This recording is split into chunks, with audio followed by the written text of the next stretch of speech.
Welcome बच्चों. So let's begin the chapter 3B after chapter 3A. तो हमारा जो 3A चैप्टर था वो था डिमांड एनालिसिस. तो डिमांड के विश्लेषण के बाद में अब हम देखते हैं इलास्टिसिटी ऑफ डिमांड. तो इस चैप्टर के अंदर सबसे पहले ये जो नया वर्ड है जिसे हम लोगों ने कहा है इलास्टिसिटी, इसका मतलब हम लोग देखेंगे. तो बेसिकली क्या है, जो सब्सटेंस है ये तीन प्रकार के होते हैं.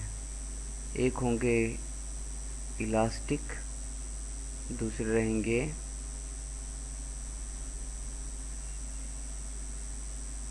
प्लास्टिक और तीसरे रहेंगे रिजिड.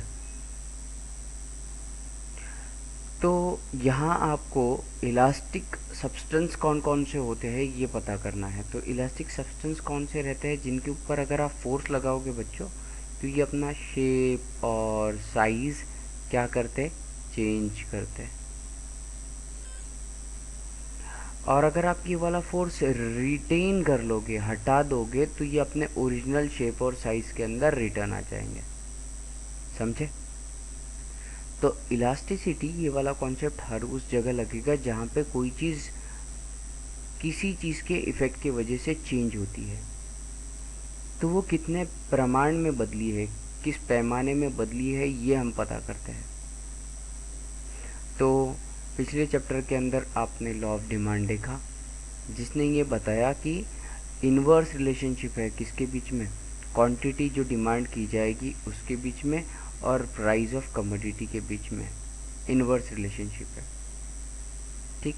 लेकिन ये कितना इन्वर्स है, हमने वहाँ जो टेबल्स भरे थे वहाँ पे टेबल्स के अंदर 300 चीज़ें ली जा रही है, 350 रुपये रेट है, 400 रुपये रेट है, ऐसा कुछ था ना. और यहाँ डिब्बे थे और मैंने कहा था कि यहाँ पे 15 से लेके 30 तक की वैल्यू कोई भी तुम भर सकते हो इन दोनों में. अब इसका मतलब अगर 300 से 350 रुपये रेट होते हैं तो अगर यहाँ पे कोई 15 चीज़ें खरीद रहा है तो यहाँ 17 खरीदेगा या 18 खरीदेगा या 20 खरीदेगा या 25 खरीदेगा, ये बात हम एग्जैक्टली नहीं बता पा रहे थे. मतलब प्राइस के अंदर जितना भी चेंज हुआ उसके हिसाब से क्वांटिटी कितनी डिमांड बढ़ेगी या घटेगी, ये एग्जैक्ट वैल्यू हम लोग नहीं बता सक रहे थे. तो क्वांटिटेटिव रिलेशनशिप जो है इन दोनों के बीच में कि अगर ये 2% इंक्रीज़ हुआ तो प्राइस 3% फॉल होगी क्या, अगर डिमांड 2% इंक्रीज़ हुई तो ये चीज़ें हम लोग नहीं बता सक रहे थे लास्ट चैप्टर में. इसीलिए प्रोफेसर अल्फ्रेड मार्शल इन्होंने एक न्यू कॉन्सेप्ट ले आया आपके लिए जो है concept of elasticity of demand. मतलब डिमांड कितनी फ्लेक्सिबल हो सकती है अगर आप प्राइस को पुश करो. प्राइस यहाँ फोर्स के समान काम करेगी. तो अगर आपने प्राइस बढ़ाया तो डिमांड कितने से इंक्रीज़ होगी, और अगर प्राइस आप बढ़ाओ तो और डिमांड कितने से बढ़ेगी. अगर आपने प्राइस घटाया तो डिमांड, गलत बोल रहा था मैं, प्राइस अगर मैंने घटाया तो डिमांड कितने से बढ़ेगी.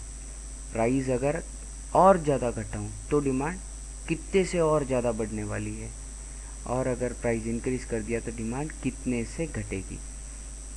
तो यहाँ पे आपको और एक कॉन्सेप्ट ध्यान देना है, वो है परसेंटेज का. तो पर सेंट का मतलब होता है, पर सेंट मतलब 100, तो पर मतलब फॉर एवरी. तो फॉर एग्ज़ाम्पल अगर आपको 20 मार्क मिले 25 मार्क की टेस्ट में, तो हम क्या करते हैं, इसको लिखते हैं. मतलब 100 मार्क की टेस्ट होती तो भाई कितने मिलते. अब क्रॉस मल्टीप्लाई हो गया तो 20 डिवाइडेड बाय 25 मल्टीप्लाइड बाय 100. ठीक है, ये आ गया 80% बोलेंगे अभी इसको. मतलब 25 में से जो 20 का पोर्शन रहेगा, भाग रहेगा, वही 80 में 100 में से 80 का है. तो आप इसको 80% बोल सकते हो. अंडरस्टैंडिंग, समझ में आया क्या. तो ये है परसेंट. तो परसेंट के लिए एक फॉर्मूला जो है वो है कि given upon total multiplied by 100, ठीक है। जितने मार्क्स स्कोर किए divided by total mark multiplied by 100% निकल गए। अभी तक के कैलकुलेट करने आते ही होंगे। अब देखते हैं ये वाला कॉन्सेप्ट आगे और धीरे धीरे धीरे।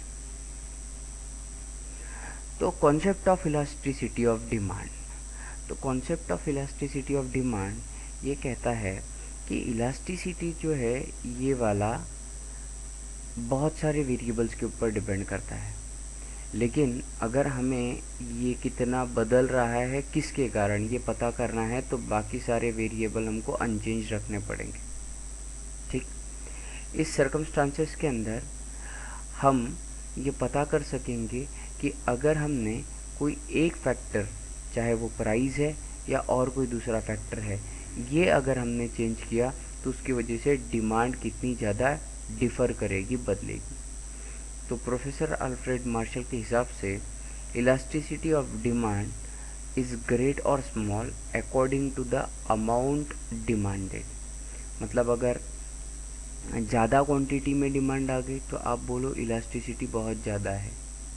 अगर कम क्वांटिटी में डिमांड आती है तो आप बोलो इलास्टिसिटी कम है। लेकिन अमाउंट की डिमांड कब बढ़ेगी? विथ राइज मच और little for a given fall in prices and quantity demand falls much और little for a given rise in prices. इसका मतलब आप अगर थोड़ा सा भी या बहुत बड़ा बदलाव करते हो प्राइस में तो उसके कारण क्वांटिटी डिमांड जो हो रही है ये कितने प्रमाण में बढ़ेगी या घटेगी, इसके ऊपर ये निर्धारित किया जाएगा। ये डेफिनेशन जैसे कि वैसे याद करनी है।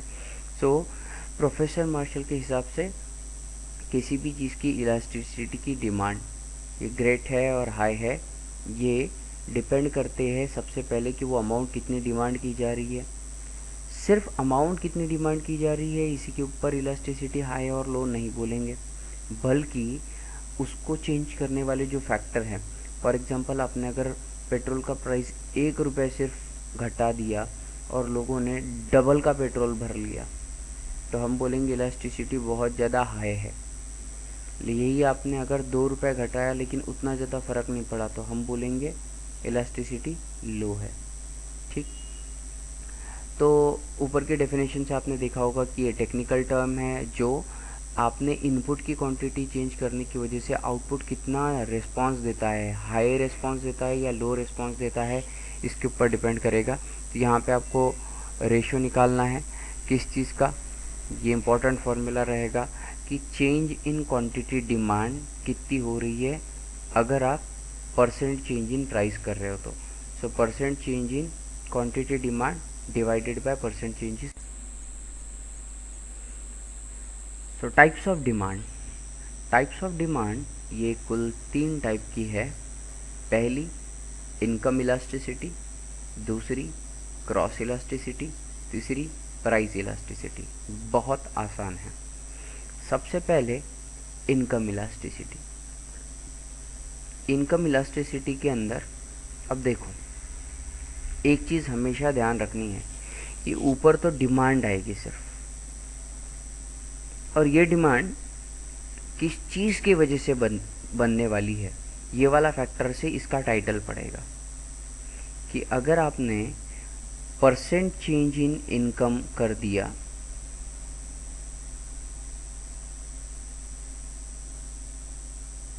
तो परसेंट चेंज इन डिमांड कितनी होती है? Simple, multiplied by 100। फॉर्मूला हमने देखा भी नहीं तो क्या लिखेंगे ऊपर? हमेशा परसेंट चेंज इन डिमांड, किसी भी चीज़ को ख़रीदने की जो डिमांड है वो वाली डिमांड ये क्यों बदलेगी? इनकम बदलने के कारण। ये लास्ट चैप्टर में हमने देखा। तो अगर चेंज इन इनकम जितने परसेंट हुई तो उसके हिसाब से डिमांड कितने से चेंज होती है। तो आइए देखते हैं, यहाँ पर यही फॉर्मूला दिया हुआ है। So formula states that EY is equal to percent change in quantity demand divided by percent change in income. तो यहाँ पे लिखा आपने परसेंट, डेल्टा का मतलब होता है डिफरेंस, मतलब चेंज, ठीक है। तो इस ट्रायंगल सिंबल को आप लोग बोलते हो डेल्टा। इसका मतलब होता है चेंज और difference. So difference in quantity demand, that is से अगर आपका 100 रुपये कमाई थी, अब वो 120 रुपये हो गई, तो इनकम कितने से बढ़ी है? +20% से बढ़ी है। ठीक है, तो ये आ गया आपका +20%। ठीक, अभी पैसे ज़्यादा आ गए। तो पहले क्या था, 1 किलो शक्कर लाते थे जो चाय के लिए इस्तेमाल की जाती थी, लेकिन बोले अभी हलवा बनाएंगे घर में, तो इसके लिए इस बार शक्कर थोड़ी ज़्यादा लेके आ गए। तो पहले 1 किलो लाते थे, अभी 1.5 kg लेके आ गए, 1.5 किलो लेके आ गए इस महीने। तो ये कितना हो गया? 50% आपने शक्कर ज़्यादा खरीद ली। ठीक है, तो ये 50/20 आ गया 2.5। ठीक, दोनों सेम सेम क्वांटिटी है तो इसका कोई यूनिट नहीं रहेगा। तो इलास्टिसिटी ऑफ डिमांड कितनी होगी? 2.5। मतलब अगर इनकम चेंज हुई है इस केस में, तो 2.5 गुना तक के स्ट्रेच किया है इन्होंने अपना खर्चा। समझ आया क्या? तो ये वाला एक पहला फैक्टर था। दूसरा फैक्टर ये भी हो सकता है कि ये वाला फॉर्मूला ऐसे कैसे लिखा है ये समझ में नहीं आया। तो भाई परसेंट चेंज इन क्यू कैसे लिखेंगे? जो भी चेंज हुआ है क्यू में with respect to original quantity, जैसे 1 किलो लेते थे अभी 1.5 किलो लिया, तो ओरिजिनल क्वांटिटी ऊपर चेंज इन क्वांटिटी, तो ये चेंज इन क्वांटिटी कितना हुआ? 0.5 डिवाइडेड बाय 1, तो ये लिखा। तो परसेंट चेंज इन क्वांटिटी ये आ गया यहाँ पे, डिवाइड बाय का सिंबल, और ये फिर change in Q upon Q ये आ गया। अब एक लॉ ऑफ इंडाइसिस का फॉर्मूला है। क्या फॉर्मूला है सर? ये अगर A by B divided by C by D अगर रहे, तो इसको आप A by B multiplied by इसको उल्टा डी बाई सी लिख सकते हो। ठीक है, मतलब किसी ने अगर बोला 2/3 डिवाइडेड बाय 5/7, बिंदास होके 2/3 जैसे के वैसे लिखना, मल्टीप्लाई कर देना और इसको 7/5 कर देना। टेक्निकली भी बता देता हूँ क्यों ऐसा। हम क्या कर रहे हैं, इसको मल्टीप्लाई कर रहे हैं 7/5 से और इसको भी मल्टीप्लाई कर रहे हैं 7/5 से। तो ये 7 7 कैंसिल, 5 5 कैंसिल, तो नीचे आ जाएगा 1। और मल्टीप्लाई और डिवाइड सेम टर्म से किया तो नंबर में कोई फ़र्क नहीं पड़ेगा। तो ये क्या आ गया? 2/3 7/5। होप सो ये वाला क्लियर है। इसके बाद में हर जगह ये सेम चीज़ इस्तेमाल होगी, तो आई विल नॉट एक्सप्लेन। ठीक, हाँ, नहीं समझ में आया यू कैन मैसेज में अगेन, लेकिन यहाँ पे हर एक पॉइंट क्लियर किया हुआ है। Hope so you do understand. So अब यहाँ से आगे बढ़ेंगे बच्चों।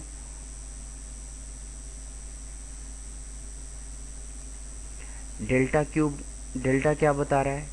चेंज बता रहा है, डिफरेंस। क्यू क्या बता रहा है? ओरिजिनल क्वांटिटी कितनी डिमांड की जाती थी। वाई क्या बता रहा है? ओरिजिनल इनकम कितनी है। वाई और इनकम का आई लेना चाहिए था ना। वाई का मतलब होता है यील्ड, मतलब कमाई। ठीक है, उपज। तो इसीलिए वाई लिया इन लोगों ने। डेल्टा क्यू, अगेन क्यू क्या है? ओरिजिनल डिमांड, तो चेंज इन डिमांड। और डेल्टा वाई क्या रहेगा? Change in income of a consumer. समझ आया? अभी ये वाली चीज़ अच्छे से समझो। आपको ये पता रहना चाहिए कि पॉजिटिव इनकम इलास्टिसिटी मतलब क्या। तो जब आपकी कमाई बढ़ने की वजह से अगर आपका कंज्यूम जो आप चीज़ें कर रहे हो वो भी बढ़ी, तो आप इफ़ेक्ट पॉजिटिव पाओगे। ऊपर की क्वांटिटी में हमने देखा कि कितना चेंज आया था? 0.5 पॉजिटिव, ज़्यादा ही खरीदा शक्कर। क्यों? क्योंकि इनकम बढ़ गई थी 20% से। ठीक है, तो ओवरऑल जो आंसर आया था ये कितना आया था? +2.5, राइट। इसीलिए वो पॉजिटिव इनकम इलास्टिसिटी थी। तो क्या ध्यान रखोगे बच्चों? पॉजिटिव इनकम इलास्टिसिटी के अंदर अगर आपकी इनकम इंक्रीज होती है तो डिमांड भी क्या होगी? बढ़ेगी, इंक्रीज होगी। समझे? सेकंड चीज़ ध्यान दो, निगेटिव इनकम इलास्टिसिटी किसे कहेंगे? निगेटिव इनकम इलास्टिसिटी बेसिकली ये वो फंडा है जहाँ पर इनकम बढ़ती है, लेकिन इनकम बढ़ने के साथ साथ में जो चीज़ आप कंज्यूम कर रहे थे उसकी डिमांड घटती है। ये किन चीज़ों के बारे में होगा? इन्फीरियर, ठीक है, मतलब जो बिलो क्वालिटी की चीज़ें हैं। हमने देखा था कि जो अच्छी क्वालिटी की चीज़ें नहीं रहती, भले आपकी इनकम ज़्यादा बढ़ गई, मतलब आप वो खरीदोगे क्या? नहीं। तो फॉर एग्ज़ाम्पल आप 100 रुपये कमा रहे थे, तब आपने कोई एक प्रोडक्ट खरीदा, ठीक है। अब आपकी कमाई अगर 120 रुपये अगर हो गई है, तो आप क्या खरीदोगे? ये वाला प्रोडक्ट नहीं खरीदोगे, आप इसके बजाय दूसरे अच्छे क्वालिटी का, कंडीशन अच्छी नहीं थी तब अपन ये कर रहे थे, ठीक है। तो इस सर्कमस्टांसेस में अगर ये इन्फीरियर गुड है तो इनकम इंक्रीज़ हो गई, लेकिन ये चीज़ खरीदने के लिए पहले आप पैसा खर्चा कर रहे थे, अब इस चीज़ को खरीदने के लिए आप पैसा खर्चा नहीं करोगे। इसीलिए क्या हो जाएगा, ये जो चीज़ थी इन्फीरियर, इसकी डिमांड क्या हो गई? कम हो गई। मतलब पहले 10 चीज़ें खरीद रहे थे लोग, अब सिर्फ 5 ही चीज़ें खरीद रहे। तो फाइनल माइनस इनिशियल डिफरेंस कितने का है? -5 का आया सर। इनकम क्या हो गई है? इनकम तो बढ़ी है, 20% से इनकम बढ़ गई, तो ओवरऑल आंसर आपका निगेटिव आएगा। इसीलिए इसको बोलते हैं निगेटिव इनकम इलास्टिसिटी। समझे? कुछ चीज़ें ऐसी रहती है जैसे दवाएं, ज़्यादा पैसे आ गए तो ज़्यादा दवा थोड़ी खाने वाले हैं, ठीक है। पैसे घट भी गए तो भी उसका कोई फ़र्क नहीं पड़ेगा। तो चेंज इन इनकम चाहे कुछ भी हो जाए, हम उसकी जितनी रिक्वायरमेंट थी उतना कंज्यूम करेंगे। तो अगर इंक्रीज़ इन इनकम हो या डिक्रीज़ इन इनकम हो, चाहे कुछ भी हो, अगर उस गुड की डिमांड कांस्टेंट है, अनअफेक्टेड है, बदल नहीं रही है, तो हम बोलेंगे कि पहले भी 5 वो गोलियां खानी पड़ती थी, अभी भी 5 ही गोलियां खानी पड़ रही है। तो चेंज इन गोलियां जितना खरीदने की संख्या है वो क्या हो गई? ज़ीरो। चेंज कुछ भी नहीं हुआ ना, इसीलिए zero. Divided by any number, income बढ़ो घटो कुछ भी हो जाओ, फिर भी आंसर क्या आना है? ज़ीरो आना है। समझ आया?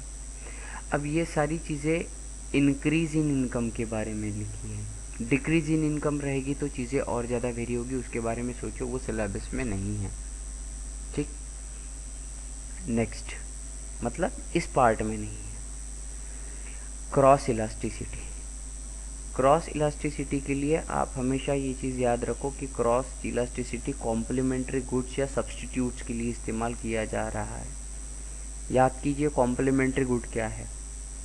क्या था? कार और पेट्रोल और डीजल, कार और फ्यूल, ये कॉम्प्लीमेंट्री गुड है। चाय और शक्कर, या सॉरी, गुड़ और शक्कर, ये सब्स्टिट्यूट है, एक की जगह दूसरे इस्तेमाल कर सकते हैं। तो क्या हो गया कि जैसे हमने एक एग्जांपल देखा था कि अगर शक्कर की प्राइस बढ़ने लग गई तो लोग गुड़ का इस्तेमाल करना शुरू कर देंगे, जैगरी। तो यहाँ पे क्रॉस इलास्टिसिटी EC से बताएंगे। तो क्रॉस इलास्टिसिटी क्या बोलेंगे कि यहाँ पे कॉम्प्लीमेंट्री गुड्स रहे या सब्स्टिट्यूट रहे, दो चीज़ें रहेगी, तो ये A और B कॉम्प्लीमेंट्री या सब्स्टिट्यूट दो में से कुछ हो सकते हैं। अब इसमें क्या होगा, एक की अगर प्राइस इंक्रीज हो जाती है तो दूसरे के ऊपर इफेक्ट होता था। फॉर एग्जांपल फ्यूल की प्राइस बढ़ गई तो कार जो बेची जा रही है उनकी संख्या कम होती थी, और अगर शुगर की प्राइस बढ़ रही है तो जैगरी का जो सेल है वो इंक्रीज़ होता था।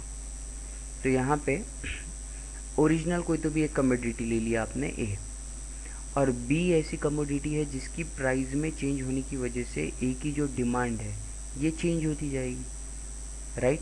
तो फॉर्मूला क्या बनेगा, ए की क्वांटिटी के जो चेंज इन परसेंट हो रहा है, so percent change in quantity demanded for A divided by percentage change in the price of B.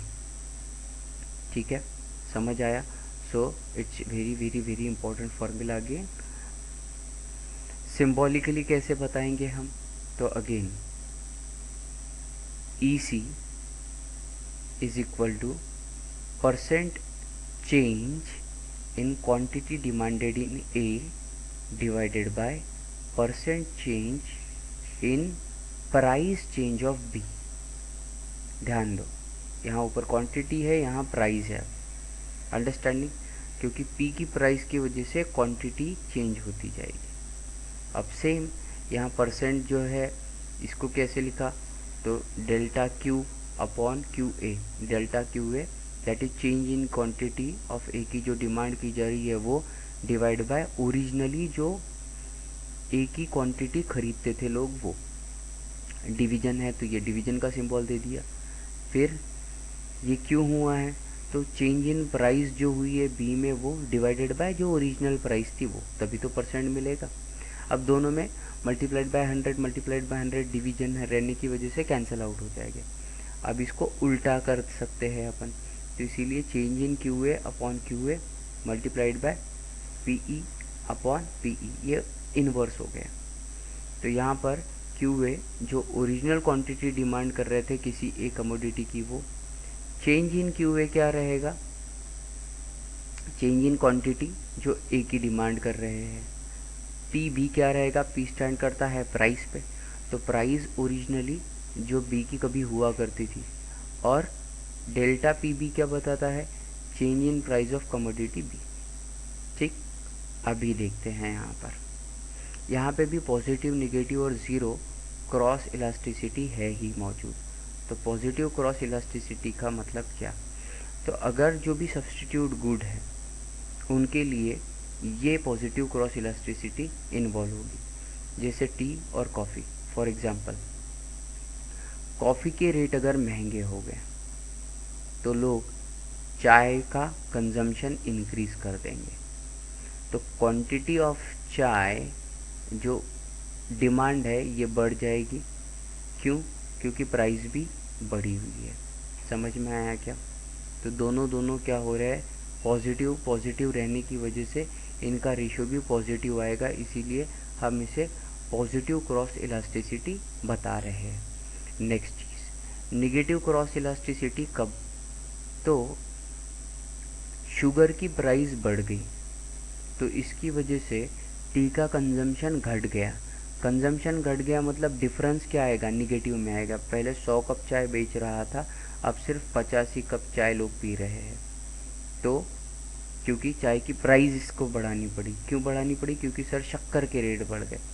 तो अब ये जो डिफरेंस है ये वाला निगेटिव में आया, इसीलिए आपका जो रेशियो आएगा ये भी निगेटिव में आएगा, इसीलिए इसे कहेंगे negative cross elasticity. Right. Third चीज़, ज़ीरो क्रॉस इलास्टिसिटी कब कहेंगे, जिन चीज़ों का एक दूसरे के साथ कोई लेना देना ही नहीं है। फॉर एग्ज़ाम्पल किताबों की कीमत बढ़ जाए, आप अम्बेडकर थोड़ी हो कि किताबें इतनी पसंद है कि खाना पीना छोड़ देंगे। ठीक है, तो टी का जो कंजम्पशन है इसके ऊपर लोगों को फ़र्क नहीं पड़ता। इनफैक्ट लोग चाय पीते पीते बात करते, पुस्तकं खूप महाग झाली, यावर्षी ना नोट्समधूनच अभ्यास करू। अंडरस्टैंडिंग? तो ये वाला फैक्टर जो है ये है ज़ीरो क्रॉस इलास्टिसिटी वाला। Next one is price elasticity.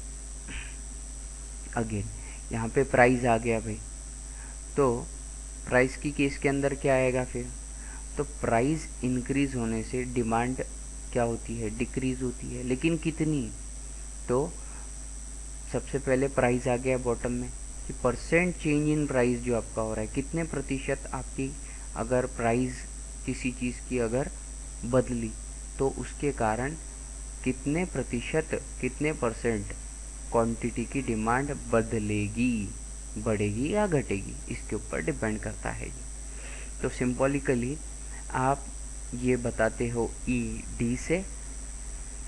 E D क्या है, percent change in quantity demand, so percent change in quantity demand due to, क्यों क्वांटिटी की डिमांड चेंज होगी, due to percent change in price, उस चीज़ की कीमत हाफ, 50%, 20% लेस। अब इसका रेशो कैसे लिखेंगे, delta Q upon Q divide by, इसको कैसे लिखेंगे परसेंट में, delta P upon P. Right, फिर इसको मल्टीप्लाई कर देना है और इसको उल्टा करना है, तो ये मल्टीप्लाई किया P divided by delta P. यहाँ क्या क्या कौन कौन सी चीज़ बता रहा है, तो क्यू ओरिजिनली क्वांटिटी जो डिमांड की जाएगी वो, डेल्टा क्यू ये बता रहा है difference between the new quantity और ओरिजिनल क्वांटिटी जो डिमांड की जा रही है। Basically difference between the quantity demand, P original price क्या थी किसी चीज़ की, और प्राइस कितने परसेंट से आपकी बदली है। ठीक है, तो डेल्टा की बात अगर है तो परसेंट नहीं आएगा वहाँ पे, डेल्टा मतलब सिर्फ ओरिजिनल और पुरानी प्राइस के बीच का difference. So this was all about this thing. अब ये जो इलास्टिसिटी ऑफ डिमांड है जो प्राइस के कारण चेंज हो रही है, इसके टाइप्स, क्योंकि हमने तो अभी तक के यही इंपॉर्टेंट फैक्टर पढ़ा कि भैया प्राइस जो है ये डिमांड को इन्वर्सली फ्लक्चुएट करती है, लेकिन हर केस में ये नहीं है। ठीक, तो सबसे पहली है perfectly elastic demand. Perfectly elastic demand के अंदर ईडी की वैल्यू इन्फिनिटी होती है। अब इस डिमांड के अंदर होगा क्या, परफेक्टली इलास्टिक डिमांड के अंदर आप अगर थोड़ा सा भी प्राइस अगर चेंज कर देते हो तो उसके लिए लोगों की जो डिमांड है ये बहुत ज़्यादा बढ़ जाती है। फॉर एग्ज़ाम्पल अगर आपने सिर्फ 10% ही प्राइस को चेंज किया, कम कर दिया, तो लोगों की डिमांड इन्फिनिटी से बढ़ गई, लोग दौड़े दौड़े आ गए, आपके पास बहुत सारा स्टॉक है, सबका सब स्टॉक बिल्कुल फटाफट फटाफट, फुर्सत नहीं है खाने की, इतनी डिमांड तैयार हो गई। भैया ऐसा होता नहीं है। इसीलिए क्या कहा है, परफेक्टली इलास्टिक डिमांड ये सिर्फ थ्योरेटिकल कॉन्सेप्ट है। ठीक, जिसके अंदर आपने थोड़ी सी अगर कीमतें घटा दी तो इनफाइनाइट मतलब अनंत, जिसको आप गिन नहीं सकते, इतनी ज़्यादा डिमांड तैयार हो गई, ऐसा है नहीं।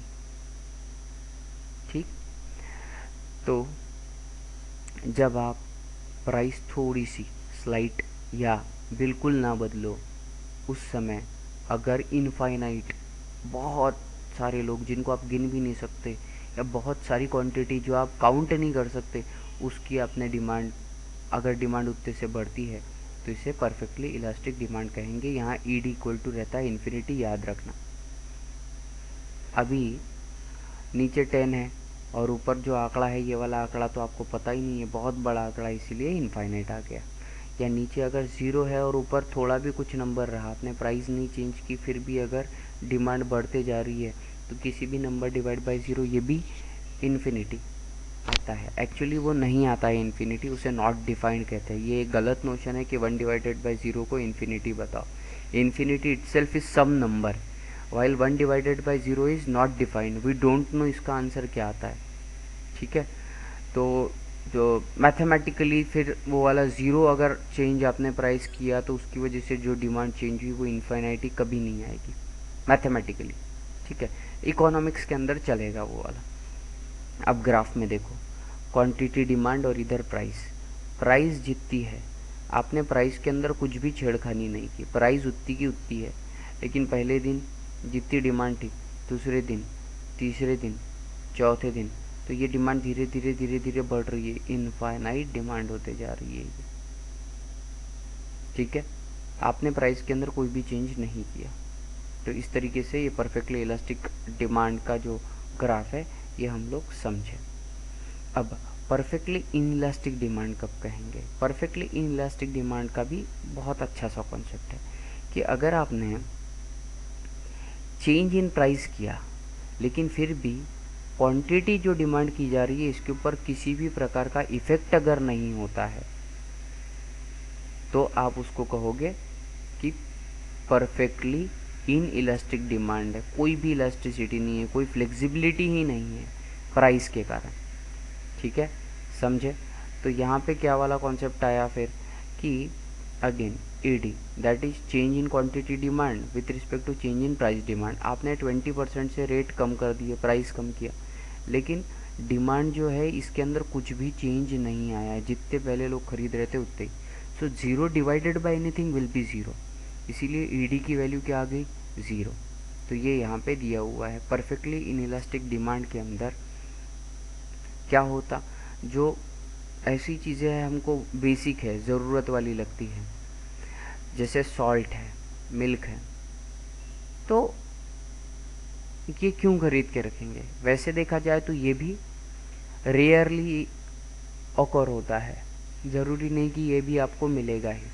ठीक है, क्योंकि अब कैसा है, मिल्क के ऊपर अगर ऑफ़र दे दी तो बोले आज बासुंदी बनो, ठीक है, सॉल्ट सस्ता है, या दुकानदार बोलता है कि हाँ अजून घेऊन ठेवा, पुढच्या महिन्यात महाग होणार आहे, तो लोग 2 पैक पक्का लेके जाएंगे।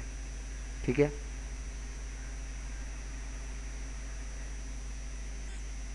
परफेक्टली इन इलास्टिक डिमांड का ये ग्राफ है। तो यहाँ पे क्या है, प्राइस पहले पी थी, अब प्राइस आपने बढ़ाई, लेकिन फिर भी जब प्राइस पी थी तब इलास्टिसिटी मतलब क्वांटिटी इतनी डिमांड हो रही थी। अब प्राइस आपने बढ़ा दी, लेकिन उस समय भी क्वांटिटी लोग इतनी खरीद रहे। प्राइस आपने घटा दी, फिर भी लोग इतनी ही डिमांड कर रहे हैं। तो डिमांड जो है ये कितनी है, ज़ीरो, प्राइस चेंज हो रही, तो डेल्टा पी की वैल्यूज़ आपको दिख रही है, डेल्टा क्यू जो है ये क्या हो गया, ज़ीरो हो गया। ठीक है, so this is in figure 3.12, price बढ़े ही चेंज हो रही है या घट रही है, डिमांड के अंदर कोई भी फ़र्क नहीं पड़ रहा, तो ये इनइलास्टिक कहेंगे हम। Next one is third, that is unitary elastic demand. यहाँ पे ईडी की वैल्यू 1 रहेगी, ये बहुत क्लासिक कॉन्सेप्ट है। ठीक है, यहाँ पे होगा क्या, आपने जितने परसेंट प्राइस के अंदर चेंज किया है उतने ही परसेंट अगर जो क्वांटिटी लोग खरीद रहे हैं उसमें अगर चेंज आए तो आप बोलोगे क्या, यूनिटरी। यूनिटरी का मतलब होता है 1। ठीक है, इसीलिए ईडी की वैल्यू क्या आ गई यहाँ पे बच्चों, ईडी की वैल्यू यहाँ पे आ गई है 1। समझे, तो यूनिटरी इलास्टिक डिमांड के अंदर ईडी की वैल्यू 1 आती है।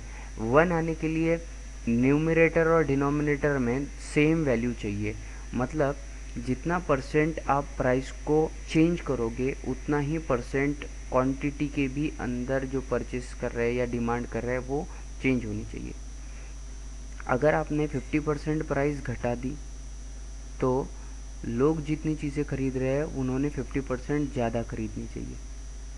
अगर आपने 50% प्राइस बढ़ा दी तो ये घटना चाहिए फिर 50%। तो at the end of the day ये ऊपर और नीचे अगर 50-50 है तो आंसर 1 आएगा। यहाँ पे देखो, अगर हम ये यहाँ पे 50% बता रहे हैं मतलब ये हो गया 100%, एक डिब्बा इतनी, तो ये 50 प्लस ये 50, तो आपने 50% प्राइस रिड्यूस की, तो यहाँ पे पहले जितनी क्वांटिटी ले रहे थे अब 50% और ज़्यादा इन्होंने इंक्रीज़ कर दिया क्वांटिटी को परचेस करना। ठीक, तो इसी डिमांड को बोलेंगे यूनिटरी इलास्टिक डिमांड। अब इस यूनिटरी इलास्टिक डिमांड के अंदर हमें जो ये फिगर मिल रही है जहाँ पे एक रेक्टेंगल है, फिर इसके बाद में दूसरा रेक्टेंगल है, और रेक्टेंगुलर के पॉइंट्स को जोड़ के ये जो कर्व बन रहा है इस कर्व को बोलते हैं रेक्टेंगुलर हाइपरबोला। तो स्लोप जो है डिमांड कर्व का इसको रेक्टेंगुलर हाइपरबोला बोलेंगे, क्योंकि ये रेक्टेंगल्स के जो डायगोनल पॉइंट्स है उनको कनेक्ट करके बन रहा है, नंबर 1, और ये हाइपरबोला शेप का है, स्ट्रेट लाइन नहीं मिल रही है। बाकी जगह अभी तक क्या आपने देखा होगा कि आपको मोस्टली स्ट्रेट लाइन मिल रही है।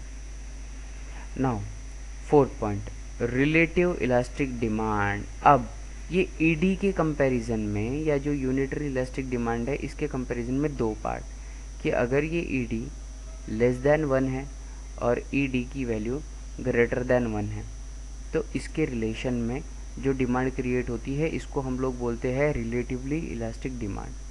तो रिलेटिवली इलास्टिक डिमांड में ईडी इज़ ग्रेटर देन 1, मतलब आपने जितना परसेंट चेंज इन प्राइस करोगे तो आइडियल केस में 1 आने के लिए उतना ही परसेंट लोगों ने खरीदना चाहिए, लेकिन यहाँ पे क्या हुआ, मोर ज़्यादा प्रोपोर्शनेट के अंदर लोगों ने खरीद के रख दिया या डिमांड की, तो आपने प्राइस सिर्फ 50% कम की थी।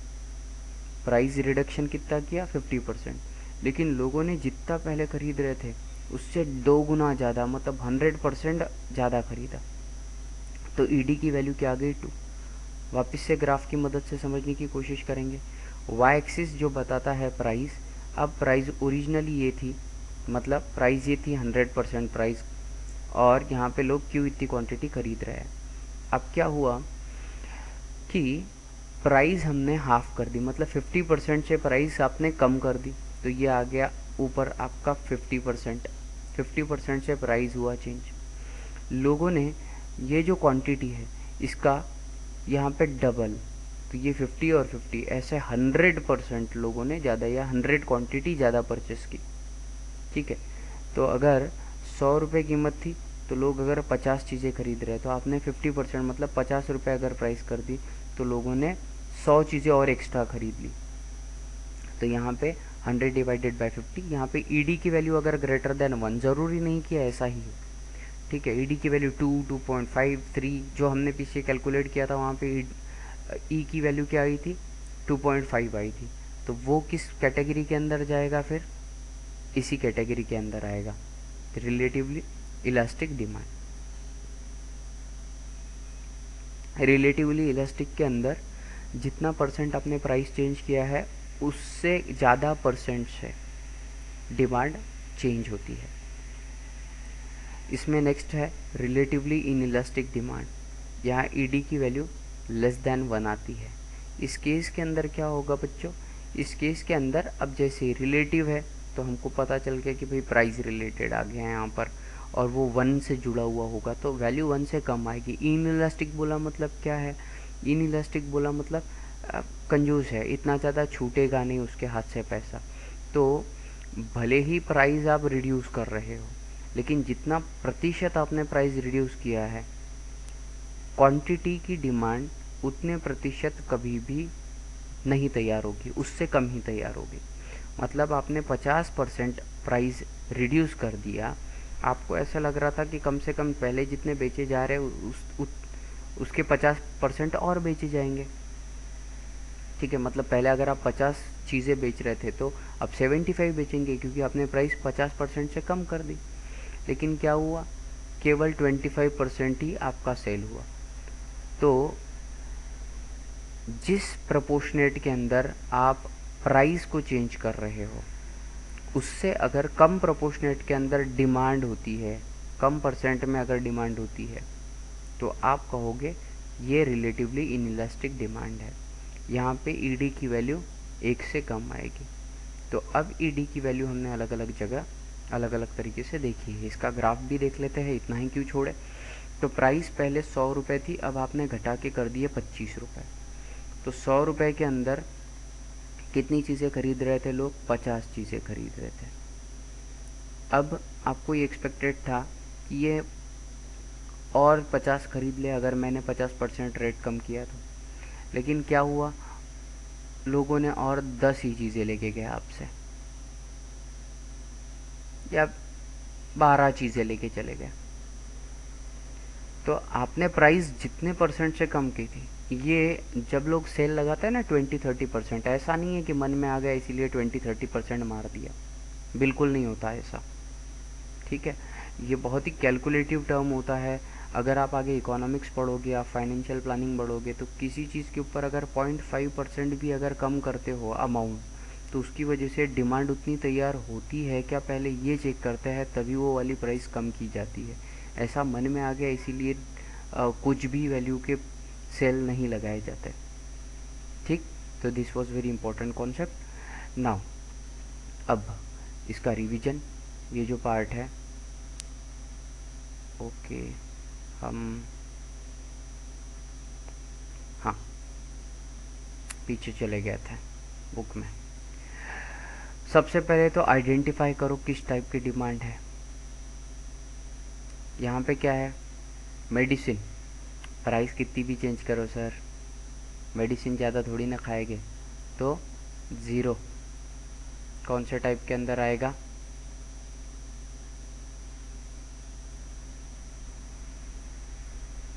चेक करो। ईडी की वैल्यू क्या आनी चाहिए बच्चों, ज़ीरो। परफेक्टली इनइलास्टिक डिमांड का कॉन्सेप्ट है, सॉल्ट, मिल्क। ठीक है, समझ में आया। नेक्स्ट,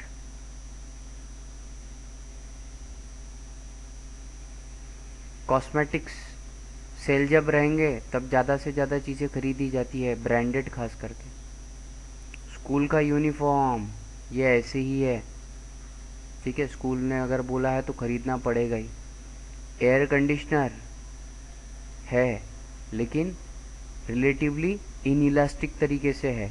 प्राइस आपने कम कर दी, 50% से कम अगर प्राइस होगी एयर कंडीशनर की, इसका मतलब ये नहीं कि लोग जाके 50% पंखे की जगह एसी लगाएंगे। क्यों भाई, बिजली का बिल भी तो आता है। ठीक है, तो ये एयर कंडीशनर अगेन दो क्वांटिटी के अंदर, तो प्राइस के हिसाब से तो ये क्या हो गया, रिलेटिवली इनइलास्टिक हो गया। रिवीजन करते हैं। परफेक्टली इनइलास्टिक कब कहेंगे, जब ईडी की वैल्यू कितनी आ जाए, ज़ीरो आ जाए। यहाँ पे क्या है, चेंज कुछ भी हो जाए डिमांड के ऊपर अफेक्ट होता नहीं। ईडी की वैल्यू 1 कब कहेंगे, तो जितने परसेंट से आप प्राइस चेंज करते हो उतनी ही परसेंट से डिमांड भी अगर चेंज होती है, इसको क्या कहेंगे, यूनिटरी। फिर ईडी की वैल्यू अगर ग्रेटर देन 1 है तो रिलेटिवली इलास्टिक, मतलब जितने प्रतिशत प्राइस के अंदर का चेंज आया है उससे ज़्यादा प्रतिशत क्वांटिटी की डिमांड इंक्रीज होगी। ठीक है, फिर ईडी लेस देन 1 को कहेंगे रिलेटिवली इनइलास्टिक। इसके अंदर जितने प्रतिशत आपने चेंज इन प्राइस किया है उससे कम percent change in demand create होगी। ईडी इक्वल टू इन्फिनिटी कब कहेंगे, जब आप ज़ीरो या थोड़ा सा प्राइस के अंदर का चेंज करो लेकिन लोग बहुत सारी और बहुत ज़्यादा चीज़ें खरीद लेंगे। ठीक है, इनफाइनाइट चीज़ें खरीदेंगे। तो ईडी इक्वल टू इन्फिनिटी और ईडी इक्वल टू ज़ीरो, ये परफेक्ट वाला जो टर्म है ये वाला कहीं पे एग्जिस्ट करता नहीं है। इसका नाम क्या था, इसे कहेंगे परफेक्टली इलास्टिक डिमांड। ये परफेक्ट होती ही नहीं है लोग दुनिया में, तो परफेक्ट इलास्टिक और परफेक्ट इनइलास्टिक जैसे कॉन्सेप्ट सिर्फ थ्योरी में मौजूद है।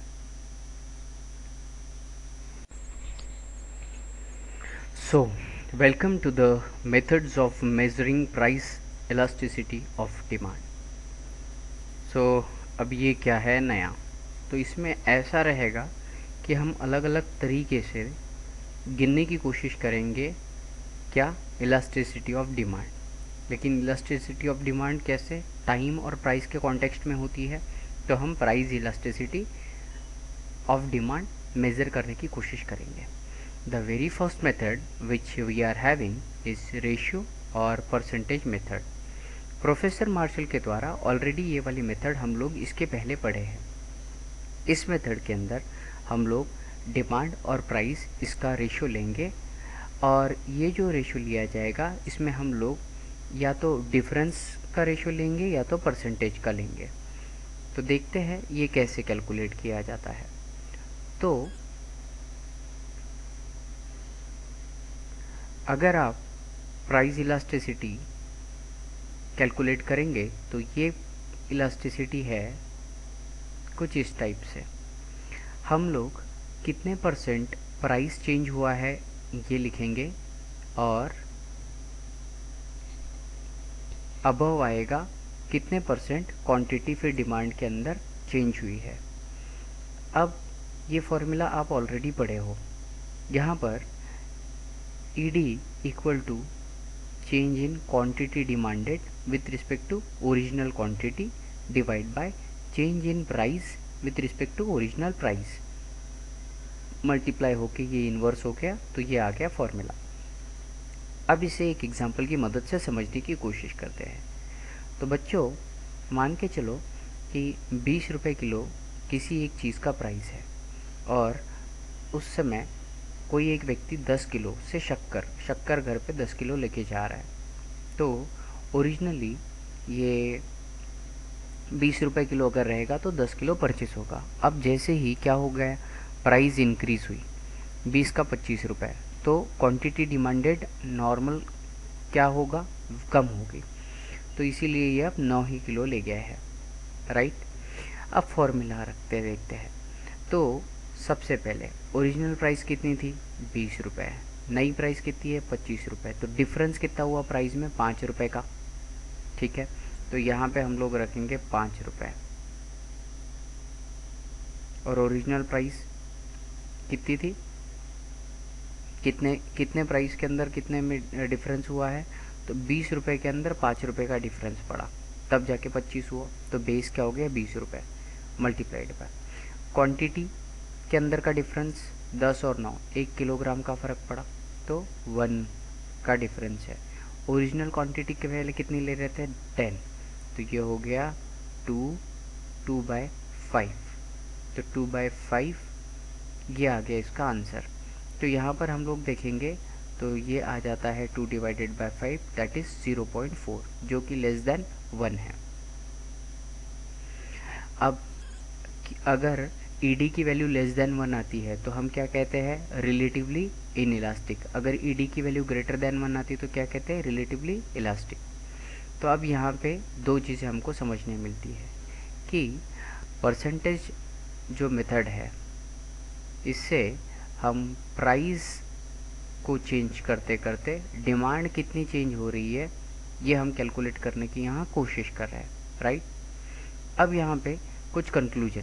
पहला कंक्लूजन क्या है जो दिमाग में रखना है कि कभी भी इलास्टिसिटी की जो वैल्यू आ रही है डिमांड की केस में, ये निगेटिव बताई जाएगी। अगर ये निगेटिव बताई जा रही है नॉर्मल चीज़ों के लिए, मतलब क्या कि प्राइस अगर बढ़े तो फिर डिमांड घट रही है, तो ये निगेटिव स्लोप जो बताता है, जहाँ पे हम लोग प्राइस को अगर बढ़ाते हैं तो डिमांड क्या होती है, धीरे धीरे रिड्यूस होती है। तो अगर प्राइस ज़्यादा है तो डिमांड कम रहेगी, प्राइस कम है तो डिमांड ज़्यादा रहेगी। तो इस केस के अंदर ये इस तरीके का स्लोप बनेगा जिसको आप निगेटिव स्लोप बोल रहे हैं, ठीक। तो यहाँ निगेटिव साइन सिर्फ अपनी सुविधा के लिए हम लोग हटाते हैं। बाकी कहने का तात्पर्य ये है कि डिमांड डिक्रीज होती है अगर प्राइस इंक्रीज करो तो, ठीक है। आगे बढ़ते हैं इसी कॉन्टेक्स्ट में। सेकेंड थॉट कि price elasticity of demand is pure number, ये केवल और केवल एक नंबर है, इसका कोई भी यूनिट नहीं है। ये मैं पहले ही बता चुका हूँ। क्यों? क्योंकि प्राइस इलास्टिसिटी के अंदर ऊपर जो क्वांटिटी है डिवाइडेड बाय नीचे जो क्वांटिटी है, दोनों की यूनिट सेम आएंगे। तो दोनों की यूनिट सेम आने की वजह से क्या होता है, कैंसल आउट हो जाती है दोनों की दोनों चीज़ें, ठीक। मैं फॉर्मूले की मदद से भी आपको बताता हूँ। देखिए जैसे यहाँ पे क्वांटिटी, अगर क्वांटिटी नग में रही तो यहाँ पे नग, और क्वांटिटी नग में रहेगी तो ये कैंसिल। प्राइस रुपीज़ में रहेगी तो यहाँ की प्राइस रुपीज़ में, डिफरेंस इन प्राइस भी रुपीज़ में ही गिनेंगे ना, 5 रुपये का फ़र्क पड़ा तो ये दोनों रुपीज़ भी कैंसिल हो जाएंगे, इसीलिए ये यूनिट लेस क्वांटिटी है। नाउ सेकेंड मेथड आप बच्चों यहाँ जो देखोगे वो है टोटल एक्सपेंडिचर मेथड। बहुत बार क्या होता है कि जब सेल आ जाता है तो जो लोग जितना इन एन एवरेज खर्चा करते हैं उससे ज़्यादा खर्चा कर जाते हैं। तो ये चीज़ ध्यान में रखते हुए प्रोफेसर मार्शल ने टोटल एक्सपेंडिचर मेथड जो है ये निकाली कि पता नहीं चलेगा आपको कि प्राइस कम हुई है। फॉर एग्ज़ाम्पल कोई चीज़ 10 रुपए की मिलती थी, तब आपने एक ले ली, लेकिन अगर वो 8 रुपए की हुई तो आपने 2 ले लिया। तो अगर 10 रुपए की चीज़ एक ली, मतलब आपका ओवरऑल एक्सपेंस कितना हुआ, 10 रुपये। 8 रुपए की थी तब आपने 2 ले लिए तो आपका एक्सपेंस कितना हुआ, 60। तो इसीलिए आपका ये जो बजट है ये बजट भी होना चाहिए। तो इन चीज़ों को ध्यान में रखते हुए कि डिमांड और कैसे फ्लक्चुएट होती है, तो यहाँ आती है total expenditure method. Total expenditure का मतलब होता है खर्चा। तो टोटल खर्चा कैसे निकालेंगे हम, जिस भी कीमत के ऊपर जितनी क्वांटिटी डिमांड की है, जैसे 10 रुपये के रेट से एक चीज़ खरीदी तो 10 हो गया, 10 इंटू 1 टोटल एक्सपेंस। 8 रुपये के रेट से प्राइस है 8 रुपये एक क्वांटिटी की, और क्वांटिटी कितनी ली, 2, तो 8 इंटू 2 16 रुपीज़ क्या हो गया, टोटल एक्सपेंडिचर। तो टोटल एक्सपेंडिचर मेथड में प्राइस और क्वांटिटी डिमांड दोनों का मल्टीप्लाई होकर टोटल एक्सपेंस हम लोग कैलकुलेट करते हैं। अब यहाँ पे क्या होगा भाई, यहाँ पे भी 3 कॉन्सेप्ट आते हैं। पहला relatively elastic demand, relatively inelastic demand और यूनिटरी इलास्टिक डिमांड, ये अलग है, ठीक। ये कहाँ पे आ रही है तीनों के तीनों, टोटल एक्सपेंडिचर मेथड में। अब टोटल एक्सपेंडिचर मेथड में हम रिलेटिव इलास्टिक डिमांड कब कहेंगे, बहुत अच्छे से समझो।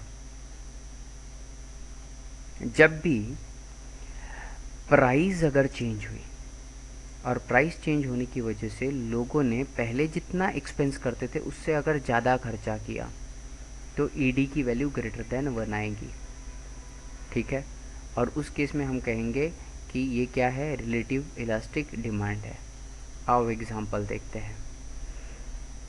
एग्जांपल के अंदर ए पर्सन है या ए कमोडिटी है, पहले 10 रुपये के अंदर मिल रही थी तो लोग 6 क्वांटिटी लेके जा रहे थे, तो 10 इंटू 6 60 रुपीज़ खर्चा कर रहे थे लोग। लेकिन अगर ये प्राइस इंक्रीज़ हो गई है, यहाँ पर 20 रुपये की हो गई, तो लोगों ने कम खरीदी है, ये 5 ही लेके गए।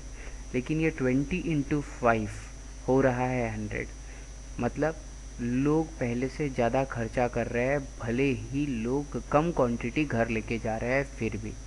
तो इसे कहेंगे क्या कि रिलेटिवली क्या हो गई, इलास्टिक डिमांड है। ठीक है, तो रिलेटिवली इलास्टिक डिमांड मतलब इलास्टिसिटी मतलब फ्लेक्सिबल, जितना है उससे अगर ज़्यादा करेंगे तो। Now second is unitary elastic demand. कब unitary elastic demand, total expense method के अंदर क्या, कि चाहे रेट आपके गिरे या बढ़े, कम हो या बढ़े, टोटल आउटले, आउटले का मतलब टोटल एक्सपेंस, जो टोटल एक्सपेंस कर रहे थे लोग वो कभी बदलेगा नहीं। ठीक, यहाँ पे भले ही रेट बढ़ रहे हैं लेकिन टोटल खर्चा भी लोग बढ़ा रहे हैं, भले ही क्वांटिटी कम लेके जा रहे हैं घर पे लेकिन टोटल खर्चा बढ़ गया, 60 का 100 हो गया था। ठीक, यहाँ पे मेंटेन रहेगा खर्चा। तो ये देखिए क्या है, बी। तो ये जो एक्सट्रीम ज़रूरत वाली चीज़ें हैं इनमें ही ये किया जाता। 30 रुपये किलो से अगर कोई चीज़ मिल रही थी तो 4 किलो लेके गए तो 120 रुपये घर पे खर्चा हुआ। लेकिन बाद में अगर रेट बढ़ गया, बोले 40, तो बोले सर मैं तो 120 रुपये ही लेके आया हूँ, तो एक काम करो इसको 3 किलो पैक कर दो। रहता है ना, जो बैलेंस इंक्रीज़ नहीं करता है। तो ये जो मेथड है, ये वाली मेथड बहुत ही इम्पोर्टेंट मेथड है। तो यहाँ पर क्या होगा, यूनिटरी मतलब रेशो, जो खर्चा किया है वो वाला खर्चा, अगर फॉर एग्ज़ाम्पल आपने 100 रुपये खर्चा किया, पहले 60 कर रहे थे, तो इनका रेशो क्या हो गया, ग्रेटर देन 1 आया, तो ये रिलेटिवली इलास्टिक के अंदर गया। पहले 120 रुपये खर्चा हो रहा था, अब भी कितना हो रहा है, 120 रुपये खर्चा हो रहा है, तो ये क्या हो गया, इनका रेशो 1 आ गया। सो हम इसे यूनिटरी इलास्टिक कह रहे हैं। अब रिलेटिवली इन इलास्टिक डिमांड कब कहेंगे, जब खर्चा कम हो, मतलब आपका पैसा जो है वो वाला पैसा बचे। फॉर एग्ज़ाम्पल 50 रुपये किलो से कोई एक चीज़ मिल रही थी, जैसे मटर के दाने मिल रहे थे, तो आप 2 किलो घर लेके गए, 100 रुपये उस समय खर्चा हो गया। लेकिन दूसरे दिन आप बाज़ार में गए तो बोले 60 रुपये किलो बेचना है, तो आपने तुरंत बोल दिया नहीं नहीं ठीक है 1 ही किलो दो, तो अब आज क्या हुआ, 60 रुपये ही खर्चा हुए। तो आपका जो नेक्स्ट डे खर्चा हुआ ये कितना है, 60। पहले दिन कितना हुआ था, 100, तो 100 रहेगा बेस, इसका रेशो क्या आया, लेस देन 1। इसीलिए इन इलास्टिक का मतलब कम खींचतान वाला, फ्लेक्सिबिलिटी ज़्यादा नहीं रहेगी, बचत होगी। तो इसमें क्या होगा, प्राइस ऑफ कमोडिटी के हिसाब से जो टोटल एक्सपेंस है ये कम हो जाता है पहले के मात्रा में।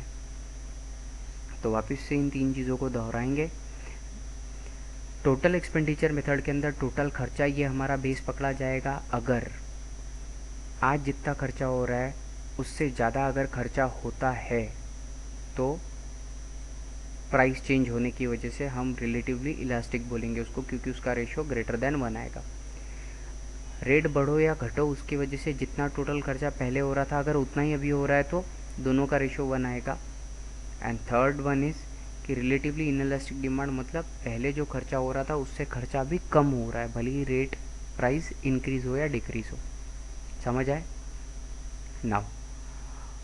So this was the only thing which is explained here, here and here, जो हमने समझा।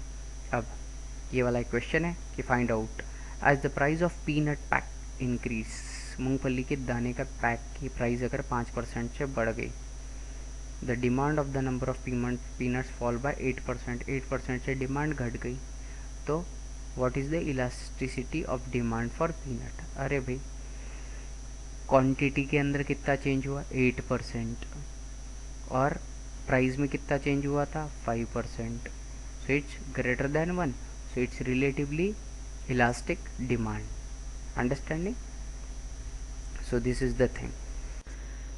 Third method is point method or geometric method. Now point method मतलब क्या? So in point method it's basically a thing कि you know कि जब 10 rupees price थी तो 6 kg खरीदे, जब 20 रुपीज़ प्राइस थी तो 5 kg खरीदे, राइट?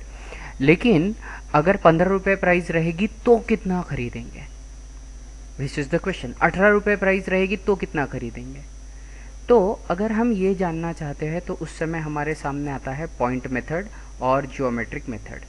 तो प्रोफेसर मार्शल के द्वारा तैयार की गई ये तीसरी मेथड है, जिस मेथड के अंदर हम लोग इलास्टिसिटी ऑफ डिमांड किसी पर्टिकुलर पॉइंट या वैल्यू के ऊपर प्लॉट करते हैं या पता करने की कोशिश करते हैं. इसी पॉइंट मेथड या जियोमेट्रिक मेथड कहेंगे, राइट? ये मेथड से कोई भी पर्टिकुलर वैल्यू कैलकुलेट करने के लिए सबसे पहले अभी तक के जो पढ़ा है उस तरीके से आपको एक ग्राफ तैयार करना ज़रूरी है, और वो ग्राफ तैयार करने के बाद में जिस भी पॉइंट के ऊपर आपको इलास्टिसिटी कैलकुलेट करनी है उसे आप कहोगे पॉइंट इलास्टिसिटी ऑफ डिमांड. मतलब इस पर्टिकुलर पॉइंट के ऊपर की वैल्यू पता कीजिए. ओके, अब ये जो भी उस लाइन के ऊपर का पॉइंट रहेगा, उस लाइन के अबव जब तक के लाइन कंटिन्यू हो रही है वो, और ऊपर और नीचे दोनों जगह जितनी भी लाइन कंटिन्यू होगी, ये दो वैल्यू हमें चाहिए. तो वहीं से क्या आएगा, रेशो तैयार होगा. क्या रेशो तैयार होगा sir? Lower segment of demand curve below the given point. मतलब जो भी गिवन पॉइंट है इसके नीचे का जो डिमांड कर्व का सेगमेंट रहेगा वो डिवाइडेड बाय जो भी पॉइंट है इसके ऊपर जो भी डिमांड कर्व का पार्ट है वो.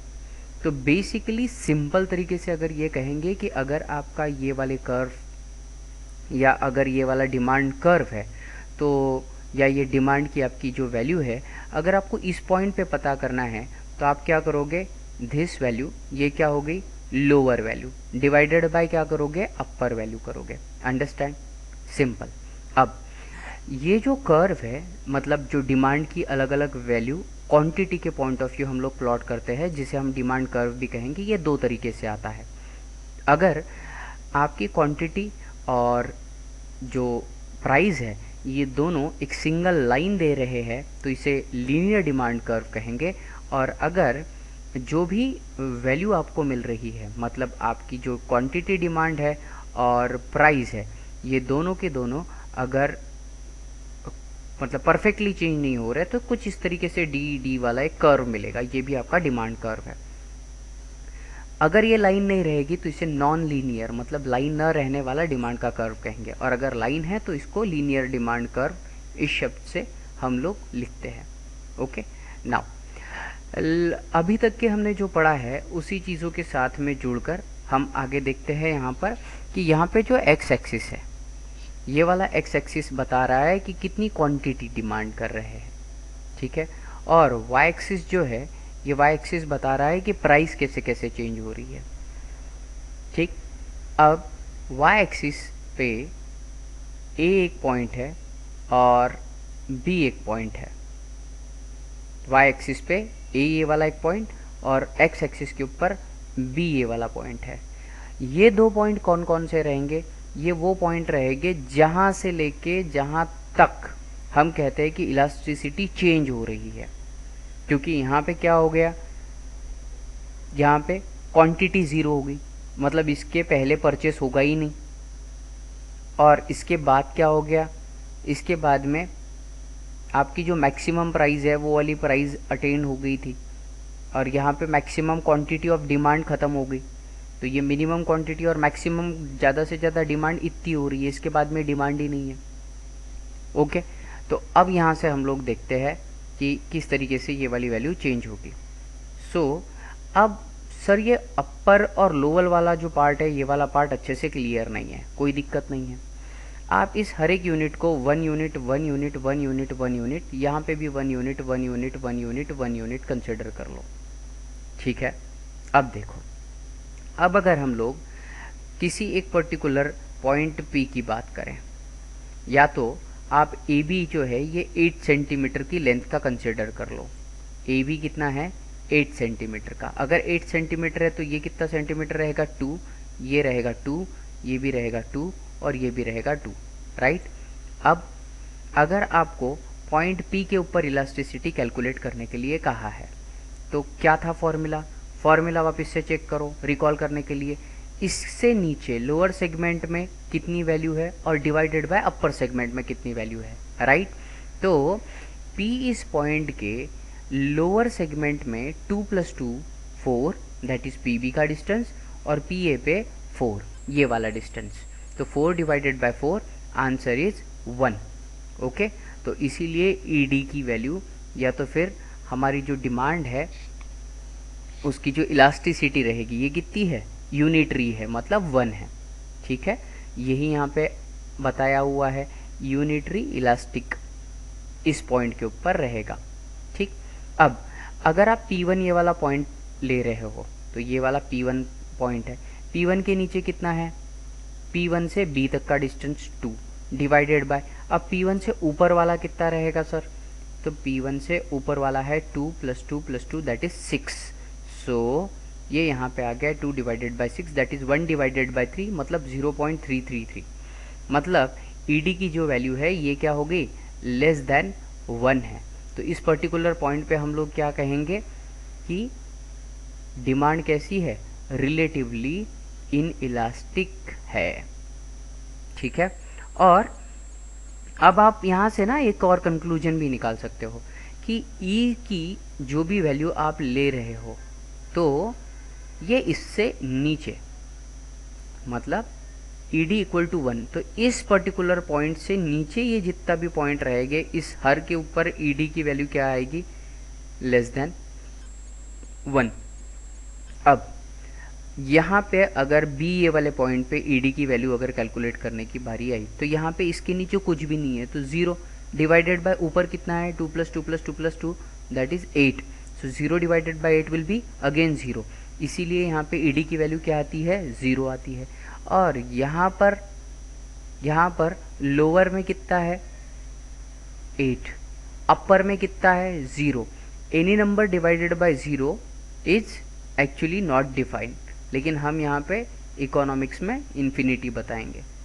ओके, तो और आगे बढ़ते हैं। P2 ये वाला पॉइंट जब आप ले रहे हो तो P2 इस पॉइंट के लिए देखते हैं। सो फॉर पॉइंट P2 इसके लोअर में कितना है? 2 + 2 + 2 दैट इज 6 डिवाइडेड बाय अपर में कितना है? 2। सो 6 डिवाइडेड बाय 2 दैट इज 3। सो आपकी डिमांड जो है ये रिलेटिवली कैसी है? क्योंकि ये ग्रेटर देन 1 है इसीलिए डिमांड को हम बोलते हैं रिलेटिवली इलास्टिक है। पॉइंट A के ऊपर 0 मतलब परफेक्टली इलास्टिक डिमांड कहेंगे, और पॉइंट B के ऊपर क्या है? Output perfectly in elastic demand है। अंडरस्टैंडिंग? पॉइंट B के ऊपर लोअर सेगमेंट 0 आएगा और अपर सेगमेंट 8 आएगा, मतलब आंसर 0 आएगा। तो ये परफेक्टली इन इलास्टिक, और परफेक्टली इलास्टिक का मतलब इनफाइनाइट आएगा आंसर। ठीक है, अब शुरू करते हैं नॉन लीनियर डिमांड कर्व से। तो बच्चों जब नॉन लीनियर डिमांड कर्व की बात आएगी तब भी सेम फॉर्मूला लगेगा। क्या रहेगा? इस पर्टिकुलर पॉइंट से लोअर वैल्यू, तो लोअर सेगमेंट की वैल्यू। अब लोअर सेगमेंट की वैल्यू कैसे? तो यहाँ एक वर्ड का इस्तेमाल किया है tangent. Tangent, what do you mean by tangent? जब भी किसी कर्व की बात करते हो तो इस कर्व के अंदर से जो भी पॉइंट रहेगा, इस पॉइंट से पास होने वाली जो लाइन रहेगी इसको बोलते हैं टैंजेंट। सिंगल पॉइंट से पास होने वाली लाइन को आप टैंजेंट कहोगे। ठीक है, तो क्या करना है कि कोई भी एक पर्टिकुलर पॉइंट है, फॉर एग्जांपल अगर आप ये वाला पॉइंट लेते थे, ठीक है, तो ये वाले पॉइंट के लिए क्या होता था? हम लोग एक ऐसी लाइन ड्रॉ करते थे जो सिर्फ और सिर्फ इसी पॉइंट से पास हो रही हो। ठीक है, इस तरीके से, लाइक दिस। ये देखो, अगर ये है तो ये मैं इस लाइन को, आप जो पॉइंट बोलो उस पॉइंट से यहाँ पे हम लोग चेंज करके बता सकते हैं। ठीक है, ये देखो, ये पर्टिकुलर पॉइंट से गया हुआ है। अगर मैं ये अपनी पहली वाली इरेज कर दूँ तो शायद आपको और ज़्यादा बेहतर तरीके से दिखे।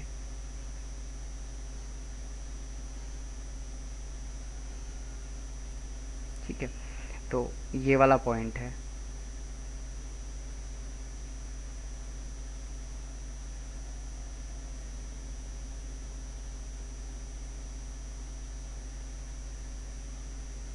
ये आ गया। ठीक, कौन सा पॉइंट लिया मैंने, ये वाला पॉइंट हो गया इस पर्टिकुलर पॉइंट के ऊपर। तो अब अगर डी डी इस तरीके का नॉन लीनियर, मतलब लाइन नहीं है, कोई कर्व है, ऐसा भी अगर कर्व रहेगा, और अगर इस पर्टिकुलर पॉइंट पे चाहिए, तो आप क्या करोगे, वाई एक्सिस और एक्स एक्सिस से इस पॉइंट से पास होने वाली एक लाइन निकालो। ये कहीं ना कहीं तो यहाँ पे क्वांटिटी ऑफ डिमांड मतलब एक्स एक्सिस को टच करेगी, और ऊपर जाके वाई एक्सिस मतलब प्राइस को भी टच करेगी। अब दो जगह टच करने के बाद में जिस पॉइंट से पास हुआ है उस पॉइंट का नीचे वाला पॉइंट मिलेगा और ऊपर वाला पॉइंट मिलेगा। दो पॉइंट मिलने के बाद में लोअर जो वैल्यू है वो वाली पुट कीजिए, divided by upper value put कीजिए। So lower upon upper value जो भी रहेगी किसी भी ग्राफ की, वो वाली आपको देगी इलास्टिक वैल्यू। अगर वो वैल्यू 1 आ जाती है तो हमारा वो ऑलरेडी डिसाइडेड रहेगा कि ये वैल्यू 1 आती है, मतलब यूनिटरी इलास्टिक डिमांड है वहाँ पर। अगर वैल्यू ग्रेटर देन 1 आती है तो वो रिलेटिवली रिलेटिवली इलास्टिक डिमांड है। ग्रेटर देन 1 आई है ना, मतलब बहुत ज़्यादा इलास्टिसिटी होगी उसमें। और अगर इन्फिनिटी आ जाती है तो परफेक्टली इलास्टिक बोलेंगे। अगर 1 से कम आ गई तो रिलेटिवली इन इलास्टिक कहेंगे, और अगर 0 आ गई तो परफेक्टली इन इलास्टिक कहेंगे। बस यही टर्म है जो बार बार आने वाली है। अब देखते हैं नेक्स्ट थिंग, ऐसी कौन कौन सी चीज़ें हैं जो इलास्टिसिटी ऑफ डिमांड को फ्लक्चुएट या इन्फ्लुएंस करती है। ठीक, तो सबसे पहली वाली बात है नेचर ऑफ कमोडिटी। किस प्रकार की चीज़ का हम लोग खरीदारी कर रहे हैं, इसके ऊपर डिपेंड करता है कि वो प्राइस के हिसाब से लोग कितना परचेस करेंगे और कितना नहीं। कुछ चीज़ें हैं जैसे food grain, medicine, text book, ये क्या है, बहुत इंपॉर्टेंट चीज़ें हैं। तो ये वाली चीज़ें अगर रेट कितने भी इंक्रीज हुए तो भी हमको परचेस करना ही करना है। अंडरस्टैंड। तो इसीलिए डिमांड जिन चीज़ों की है, किन चीज़ों की, नेसेसिटीज़ की। कोई भी चीज़ अगर बहुत ज़रूरी है तो इनकी डिमांड रिलेटिवली इनइलास्टिक रहती है, मजबूरी में क्यों ना हो लोग उसको खरीदते हैं। दूसरा, कंफर्ट की जो चीज़ें हैं इनकी डिमांड रिलेटिवली इलास्टिक रहती है। रिलेटिवली इलास्टिक मतलब खरीदेंगे तो खरीदेंगे, नहीं खरीदा तो बाद में देखेंगे। तो कंफर्ट के अंदर मतलब सुविधा देने वाली चीज़ें जैसे लग्जरियस गुड्स, कार हो गया, परफ्यूम हो गया, फर्नीचर हो गया, जिनके बिना भी ज़िंदगी चल सकती। तो ये डिपेंड करता है कि वो आपके कंफर्ट की चीज़ है, आपकी वांट है या नेसेसिटी है। नेसेसिटी रहेगी तो आप किसी भी रेट पे खरीदोगे, इसीलिए डिमांड बोलेंगे हम क्या, रिलेटिवली इनइलास्टिक है, right. Second factor, availability of substitution. अगर उसको कोई दूसरा सब्सटीट्यूट अवेलेबल है तो आम इंसान जनरली प्राइस बढ़ते से ही वो सब्सटीट्यूट के ऊपर शिफ्ट हो जाता है। इसीलिए हम क्या कहेंगे कि डिमांड ऑफ कमोडिटी ये इलास्टिक रहती है अगर उसका सब्सटीट्यूट इजीली अवेलेबल है मार्केट में। तो फॉर एग्जांपल नींबू पानी है और गन्ने का जूस है, ठीक, लेकिन अगर नींबू पानी महंगा हो गया तो अब गन्ने का जूस महंगा हो गया तो नींबू पानी, तो ये इलास्टिसिटी प्रोड्यूस करेगा। लेकिन अगर ऐसी कमोडिटीज़ है जिनका कोई सब्सटीट्यूट ही अवेलेबल नहीं है, जैसे नमक, तो नमक की डिमांड कैसी है, इनइलास्टिक है। बेसिकली जिन चीज़ों को प्राइस भले ही बदल जाए, लेकिन प्राइस बदलने के साथ में अगर आपको वो खरीदना ही पड़ रहा, इनइलास्टिक का मतलब सहूलियत है, स्ट्रेच कर सकते हो उसको कि आज नहीं कल लेंगे। इनइलास्टिक का मतलब बिल्कुल नहीं, वो लेना ही लेना है। तो ऐसी चीज़ जिसका सब्सटीट्यूट अवेलेबल नहीं है, अगर वो मस्ट चीज़ है, सॉल्ट है जैसे नमक है, महंगा हो गया तो नहीं खाओगे, खाना ही पड़ेगा। तो इसीलिए इसकी जो डिमांड है ये इनइलास्टिक कही गई है। Now third factor is number of users, या तो फिर नॉट नंबर ऑफ यूजर्स बस नंबर ऑफ यूजेस, कोई चीज़ कितने बार इस्तेमाल की जा सकती है इसको लेकर। तो जो चीज़ बार बार इस्तेमाल की जा सकती है वो क्या कहते हैं, सिंगल यूज गुड, ये लेस इलास्टिक रहेंगे। मल्टी यूज गुड ये मोर इलास्टिक रहेंगे। फॉर एग्जांपल कोयला है, और इलेक्ट्रिसिटी है। इलेक्ट्रिसिटी क्या है, मल्टीपल इसका यूज़ है, तो इसीलिए ये मोर इलास्टिक है। और अगर एक बार ही इस्तेमाल कर रहे हैं कोयला तो ये क्या हो गया, लेस इलास्टिक है। आपके घर में अगर कोयला रखने के लिए कोयला या इलेक्ट्रिसिटी दोनों में से एक ऑप्शन देंगे तो आप क्या करोगे, आप बोलोगे इलेक्ट्रिसिटी। लेकिन अगर एक ही बार कोई चीज़ इस्तेमाल हो जा रही है तो वो किस में आ जाएगी, लेस इलास्टिक है। आप चाहो तो भी उसको स्ट्रेच नहीं कर सकते हो। नेक्स्ट, हैबिट्स, आदत, ये वाला, इसमें तो रिलेटिवली इनइलास्टिक ही रहेगा। फॉर एग्जाम्पल एडिक्टेड है किसी चीज़ को लेकर, शराब है, उसको चाहिए मतलब चाहिए, रेट कुछ भी रखो आप, तो प्राइस के अंदर चाहे कितना भी चेंज क्यों ना आ जाए फिर भी उसका कंजम्पशन अप ही रहेगा, इसीलिए क्या बोलेंगे उसको, इनइलास्टिक है। नेक्स्ट, ड्यूरेबिलिटी, कितनी चलती है ये वाली चीज़ इसके भी ऊपर निर्भर करता है। तो अगर कोई चीज़ ड्यूरेबल है तो उसकी जो डिमांड है ये रिलेटिवली इलास्टिक रहती। For example furniture, washing machine, ये क्या है, इलास्टिक नेचर के है। और अगर कोई चीज़ बेकार हो जाती है तो इनइलास्टिक, मतलब लोग उसको ख़रीदना पसंद नहीं करेंगे क्योंकि वो ज़्यादा समय तक के मेंटेन नहीं रहेगा। ठीक है, एग्जाम्पल के तौर पे क्या है कि फॉर एग्जांपल भाव सस्ते हो गए तो फर्नीचर नहीं लिया था आपने, आपने लेके रख दिया, वो बेकार नहीं हो रहा है। एक की जगह दो चीज़ें लेकर रखते हो आप, जो चीज़ें बेकार नहीं हो रही है वो ज़्यादा लेकर रखेंगे। लेकिन जो चीज़ें बेकार होती है तो उनको ज़्यादा क्वांटिटी में नहीं लिया जाता, भले ही रेट कितने भी क्यों ना कम हो जाए। Next one is complementary goods. Complementary goods, तो यहाँ पर क्या है, यहाँ पर एक के साथ जुड़ी हुई एक चीज़ है। फॉर एग्जांपल ऐसी कमोडिटी जिसको साथ में जोड़कर हम लोग इस्तेमाल करते हैं ताकि वो जो वांट है, वांट सिंगल ही रहेगी, कार चलानी है आपको तो आपने कार खरीदी तो उसके साथ में क्या हो गया, फ्यूल तो एडिशनल हो गया ना, वो कॉम्प्लीमेंट्री हो गया। तो इसीलिए एग्जाम्पल यहाँ पे इन्होंने दिया है कि अगर मोबाइल हैंडसेट की प्राइस अगर कम हो जाती है तो सिम कार्ड की डिमांड इंक्रीज़ हो जाएगी क्योंकि मोबाइल जैसे ही खरीदा सिम भी लेना ही पड़ेगा। कार की प्राइस अगर कम हो गई तो लोग कार खरीदेंगे और उसकी वजह से क्या होगा, फ्यूल की भी खपत ज़्यादा होगी। इसीलिए बोल रहे हैं क्या, रिलेटिवली इलास्टिक, इन इलास्टिक रहेगा nature. Now income of consumer के ऊपर डिपेंड करता है। अगर ज़्यादा पैसा है, ठीक है, इनकम अगर बहुत ज़्यादा है तो उस केस के अंदर डिमांड क्या रहेगी, इनइलास्टिक रहेगी। मतलब ज़्यादा पैसा है तो नहीं, मुझे आईफोन चाहिए मतलब आईफोन चाहिए, अरे ज़्यादा पैसा इसीलिए ये इनइलास्टिक हो गई ना डिमांड। नहीं तो फिर कॉम्प्रोमाइज़ करते तुम, इलास्टिक रह जाती तुम्हारी डिमांड, जो दे रहे हैं भैया दे दो। अगर बहुत ही पुअर पर्सन है तो उसके ऊपर बहुत ज़्यादा असर पड़ता है चीज़ों का, तो इसीलिए डिमांड पैटर्न जो रिच और पुअर का है ये वाला पैसे की वजह से बहुत ज़्यादा अफेक्ट होता है। रईस आदमी जो रहेगा वो, उसकी डिमांड इनइलास्टिक रहेगी, इनफ्लेक्सिबल रहेगी, उसको ख़रीदना है तो ख़रीदना है। गरीब आदमी को जो मिल रहा है उसके अंदर खुश रहना मजबूरी हो जाती है। इसके बाद में अर्जेंसी ऑफ नीड, कितना आपको ज़रूरी है उसके हिसाब से भी इलास्टिसिटी, ये वाला कॉन्सेप्ट यहाँ पे लगता है। जितनी ज़्यादा अर्जेंट है, ठीक है, उतनी ज़्यादा इनइलास्टिक रहेगी डिमांड। फॉर एग्जांपल ब्लड चाहिए तो आप उस समय ब्रांड ये वो फलाना ढलाना चीज़ें, ये ऑप्शंस नहीं ढूंढोगे। ऑप्शन देना ज़्यादा से ज़्यादा, वैरायटी मतलब इलास्टिक हो जाना। तो जितनी ज़्यादा रिक्वायरमेंट रहेगी, जितनी ज़्यादा अर्जेंसी है, उतना ज़्यादा इनइलास्टिक हो गई डिमांड। फॉर एग्जांपल दवाएं है, लेकिन लग्जरियस गुड है, ये इतने अर्जेंट नहीं रहते, इसीलिए इलास्टिक हो जाती है डिमांड। ठीक है सर, अभी क्या आईफोन 12 है, क्या 13 तक के राह देखेंगे, लेटेस्ट ही तो लेंगे अपन।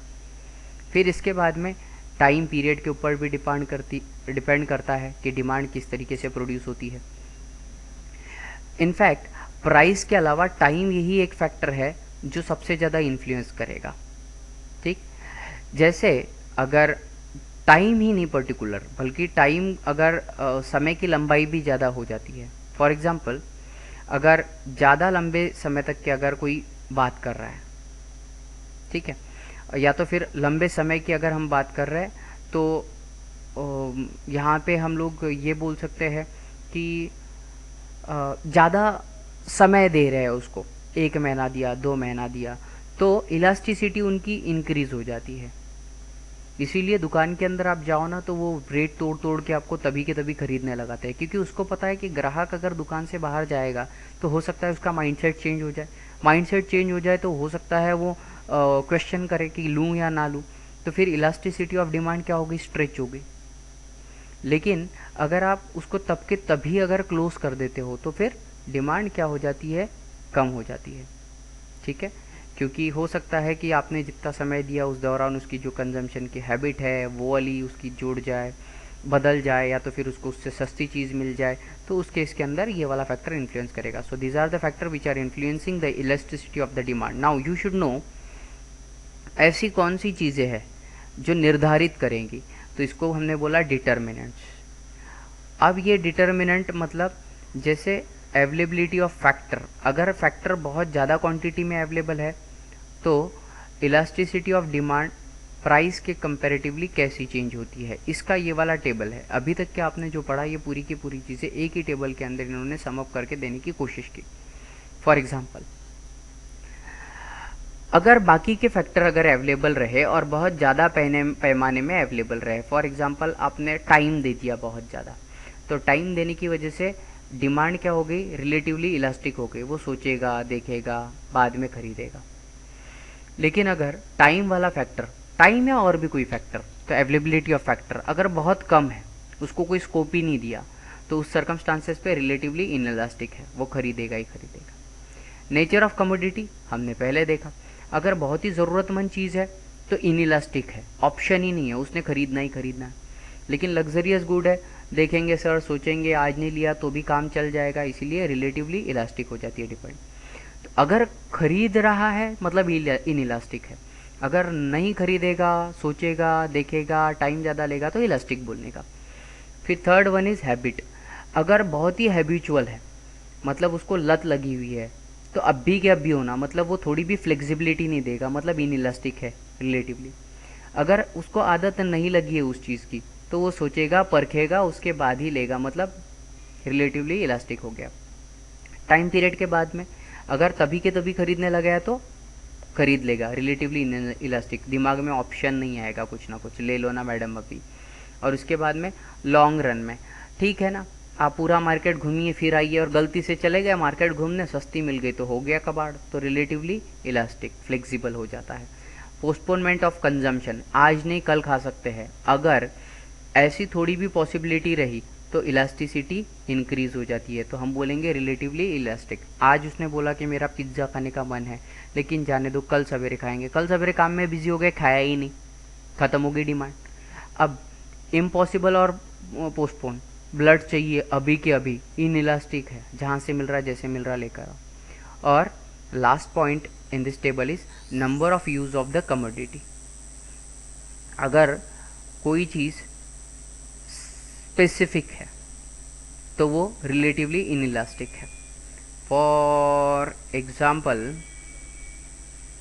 कि स्पेसिफिक अगर कोई चीज़ है, या उसका एग्जाम्पल हम लोग क्या लेंगे, बहुत सारे एग्जाम्पल है, सेवरल एग्जाम्पल है, तो आपको लिखना है एग्ज़ाम के अंदर, तो वहाँ लिखा हुआ है कि पेन से लिखना है, वो स्पेसिफिकली मेंशन किया हुआ है, तो रिलेटिवली इनइलास्टिक है। आपको महंगा मिले सस्ता मिले पेन ही खरीदेंगे आप, और बिल्कुल खरीदना ही खरीदना है पेपर के पहले। लेकिन अगर नोटबुक के अंदर क्लास के अंदर लिखना है, तो लिखना ये वाली एक एक्टिविटी है, आप सेवरल चीज़ों से लिख सकते हो, पेन से, पेंसिल से, तो इसीलिए वो क्या हो जाएगा, रिलेटिवली इलास्टिक हो जाएगा। आप पेन खरीदोगे तो पेंसिल की डिमांड ख़त्म, पेंसिल खरीदी तो पेन की डिमांड ख़त्म। समझ में आया?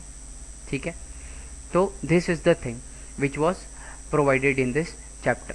नाउ इम्पोर्टेंस क्या है इलास्टिसिटी ऑफ डिमांड का, मतलब अगर इलास्टिसिटी ऑफ डिमांड ना रहे तो उस केस के अंदर क्या क्या हो सकता है। तो इस चीज़ों का बहुत ज़्यादा महत्व किन लोगों के लिए है, जो लोग किसी चीज़ का प्रोडक्शन करते हैं, खास करके फार्मर्स हो गए, वर्कर्स हो गए, या तो गवर्नमेंट भी तो हमारे लिए बहुत सारे काम करेंगे इस टॉपिक के अंदर।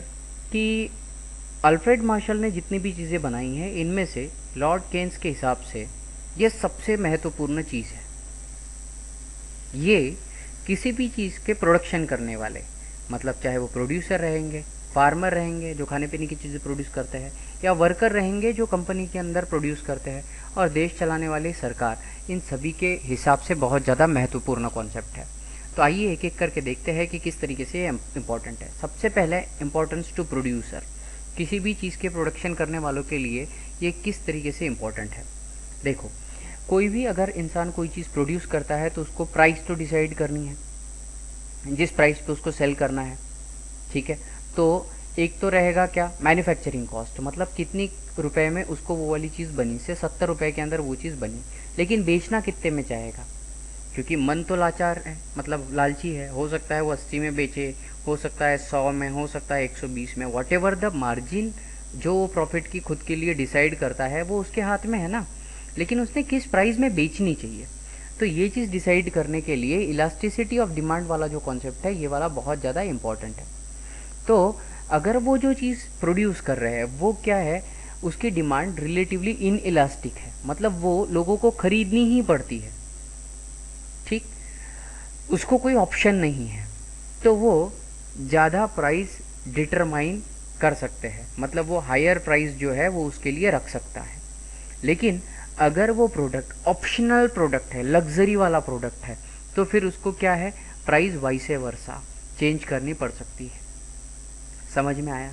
तो अगर गेहूं है तो गेहूं की एक हायर प्राइस डिसाइड करके रख देंगे कि इस अमाउंट के अंदर गेहूं को बेचना है, क्योंकि रिलेटिवली इनइलास्टिक है, लोगों को खरीदना है वो खाने के लिए, इतना पक्का है। दूसरी चीज़ गवर्नमेंट के हिसाब से देखते हैं कि गवर्नमेंट का मेन रोल क्या है पैसे के कंटेक्स्ट में। तो मेन तो है, सरकार चाहती है टैक्स के स्वरूप में पैसा कलेक्ट करना, ताकि इस टैक्स के जरिए लोगों के, पब्लिक की यूटिलिटी के लिए जितने काम हैं वो वाले काम किए जा सके, राइट। तो अगर हम गवर्नमेंट की बात करें तो गवर्नमेंट की जो पॉलिसी रहेगी ये डिपेंड करती है कि किस चीज़ की कितनी रिक्वायरमेंट है और उसकी वजह से उसकी डिमांड कैसे कैसे प्रोड्यूस हो रही है। तो जिन चीज़ों की डिमांड रिलेटिवली इनइलास्टिक है, मतलब लोग उसको ऑप्शंस में कंसिडर करते हैं, लग्जरियस चीज़ है, तो गवर्नमेंट उसके ऊपर टैक्स ज़्यादा लगाती है। क्यों? क्योंकि ये इनइलास्टिक, मतलब आज नहीं कल खरीदेंगे और अच्छा वेरिएंट, तो ऐसी चीज़ें यूजुअली लग्जरी कैटेगरी के अंदर आती है। तो ये लोग कौन खरीदेंगे, जिनके पास एक्स्ट्रा पैसा है वही लोग खरीदेंगे। तो इनकी डिमांड की वजह से अगर ये वाली डिमांड फुलफिल की जाए, इनइलास्टिक चीज़ कार खरीदनी है उसको, और अगर आपने उससे ज़्यादा अगर पैसा वसूल किया तो उसके जीवनचर्या पे या दिनचर्या पे कोई बहुत बड़ा विशेष फर्क नहीं पड़ेगा। बेसिक चीज़ों के ऊपर कम टैक्स लगाना, तो यहाँ पे क्या है, जो चीज़ें रिलेटिवली इलास्टिक है उनके ऊपर क्या टैक्स क्या होगा, लेस, ठीक है। और रिलेटिवली इनइलास्टिक है उनके ऊपर टैक्स मोर किया जाएगा। नेक्स्ट वन इज कि इम्पॉर्टेंट फैक्टर इन प्राइसिंग क्या क्या है। तो अगर हम लोग इलास्टिसिटी के कंसेप्ट के और ज़्यादा अच्छे तरीके से देखें तो किसी भी चीज़ की प्राइस ये डिटरमाइन करना ज़रूरी रहेगा। आपको जो सेलिंग प्राइस वाला कॉन्सेप्ट था उसमें यहाँ डिफरेंस क्या है, तो आपको क्या है कि कोई भी प्रोडक्शन अगर करना है तो उसकी जो भी कॉस्ट लगने वाली है, इसको बहुत सारे वेरिएबल रहेंगे, जैसे वर्कर का पेमेंट है, इसके अलावा भी बहुत सारी चीज़ें हैं, रॉ मटेरियल कहाँ से ला रहे हो। तो अगर डिमांड रिलेटिवली इनइलास्टिक रहेगी तो उस सर्कमस्टांसेस के अंदर प्राइस जो है ये हायर लेवल के ऊपर आप मेंटेन कर पाओगे। फॉर एग्ज़ाम्पल, अगर किसी चीज़ की इनइलास्टिक है डिमांड, मतलब बेसिकली आप महंगे रेट में बेचोगे क्योंकि ऑप्शनल चीज़ है, लोग कभी खरीदते कभी नहीं खरीदते। अब अगर आप ज़्यादा मुनाफा कमा रहे हो तो आपके वर्कर्स क्या करेंगे, हायर वेजेस डिमांड कर सकते हैं, ठीक। तो क्योंकि आपके वर्कर्स को पता है कि ये वाली चीज़ जो है इससे आप ज़्यादा मुनाफा कमा रहे हो। Next, importance in foreign trade, यहाँ पे भी सेम चीज़ें हैं। फॉरेन ट्रेड के अंदर कोई पर्टिकुलर कमोडिटी ऐसी है जहाँ पर उनको पता है कि ये वाली डिमांड फुलफ़िल करना बहुत ज़रूरी है, इलास्टिसिटी नहीं है। तो डिमांड अगर रिलेटिवली इनइलास्टिक है तो वहाँ पे क्या है, प्राइस वो बढ़ाएंगे, क्योंकि उनको पता है प्राइस बढ़ा भी दी तो लोग उसको खरीदने ही वाले हैं। ठीक है, जैसे पेट्रोल उत्पादन करने वाले कुछ जो देश है उनके समूहों को organisation of petroleum exporting countries या ओपीईसी कहा जाता है। ये सारे के सारे देश मिलके पेट्रोल के जो क्रूड ऑयल है जिसको प्यूरिफाई करके आप उससे पेट्रोल डीजल ये सभी अलग करते हो, तो ये क्रूड ऑयल या कच्चे तेल की प्राइस डिटरमाइन करता है। तो इन्होंने पिछले कई वर्षों के अंदर सबने मिलके ये कई बार इंक्रीज कर दिया है। क्यों? क्योंकि उनको पता है कि रिलेटिवली क्या है, इनइलास्टिक है, लोग मजबूर है, लोगों को खरीदना ही पड़ेगा, उतनी फ्लेक्सिबिलिटी नहीं मिली है। ठीक, नेक्स्ट पब्लिक यूटिलिटी की अगर बात की जाए, मतलब ऐसी चीज़ें जो देश और देश के अंदर के जो लोग हैं उनको इस्तेमाल करना बेहद ज़रूरी है। जैसे रेलवे है, तो गवर्नमेंट क्या करती है, ये चीज़ कैसी आ गई, जनता की भलाई के लिए। अब लोगों के पास पैसा रहे या ना रहे, इन चीज़ों का इस्तेमाल करना बहुत ज़रूरी है। इसको इनइलास्टिक डिमांड कहेंगे। ठीक, और क्योंकि ये भले ही पैसा नहीं है लेकिन ये ज़रूरी चीज़ है, इसको फ्लेक्सिबिलिटी नहीं ले जाई जा सकती, तो भले ही इसमें पैसा खर्चा हो रहा है, गवर्नमेंट क्या करेगी, सब्सिडी देगी या इसका राष्ट्रीयकरण कर देगी। सरकार खुद ही चलाएगी ये सारी की सारी चीज़ें, अपने टैक्स के पैसे से चलाएगी, ताकि जो भी कंज्यूमर इसका एक्सप्लॉयटेशन ना हो। ठीक है, इनइलास्टिक मतलब ज़रूरी चीज़ हो गई है। फिर sixth is proportionate of expenditure. अब आपका जो पैसा है, इस पैसे में से कितना पोर्शन आप किस चीज़ के लिए खर्चा करना चाहते हो, इसके भी ऊपर डिपेंड करता है। अगर किसी चीज़ की इलास्टिसिटी एकदम हाई है, ठीक है, तो आप उसके ऊपर खर्चा तब करोगे जब आपके पास में बहुत ज़्यादा पैसा है। ठीक, फॉर एग्जाम्पल कार आपकी खरीदने की इच्छा है, तो आपके पास जब ज़्यादा पैसा है तभी आप उस चीज़ को खरीदोगे। लेकिन कोई चीज़ अगर इनइलास्टिक है, मजबूरी है, तो आपको अपने प्रोपोर्शनेट मतलब जो भी खर्चे है उस खर्चे का कुछ हिस्सा उसके लिए फिक्स रखना है। एग्जाम्पल के तौर पे न्यूज़पेपर्स, ठीक है, अब तो मोबाइल के ऊपर न्यूज़ देख लेते हैं लोग, लेकिन अगर ये कैसी डिमांड होगी, इनइलास्टिक डिमांड होगी। अगर पर्सन का इनकम जो है या जो भी एक्सपेंस है या जो खर्चा है ये बहुत ही कम कर रहा है वो, तो डिमांड भी कैसे हो जाती है, इनइलास्टिक हो जाती है। एग्जाम्पल के तौर पे इन्होंने लिया है न्यूज़पेपर। ठीक, अगर खर्चा ये ज़्यादा कर रहा है तो डिमांड क्या हो जाती है, इलास्टिक हो जाती है। बेसिकली आपके हाथ में अगर पैसा ज़्यादा आप खर्चा कर रहे हो तो आप ऑप्शंस क्रिएट करोगे। अगर आपके हाथ में पैसा खर्चा करने के लिए कम है तो आपकी डिमांड इनइलास्टिक ही रहेगी, जो फिक्स चीज़ें हैं उन्हीं को लेकर आप लोग निभा लोगे। तो overall this was the chapter. तो इस चैप्टर के अंदर हम लोगों ने काफ़ी कुछ चीज़ें पढ़ी है जो कि बहुत बहुत इम्पॉर्टेंट है। इसकी एक्सरसाइज आपको सॉल्व करना है। This is for this chapter. Thank you very very much.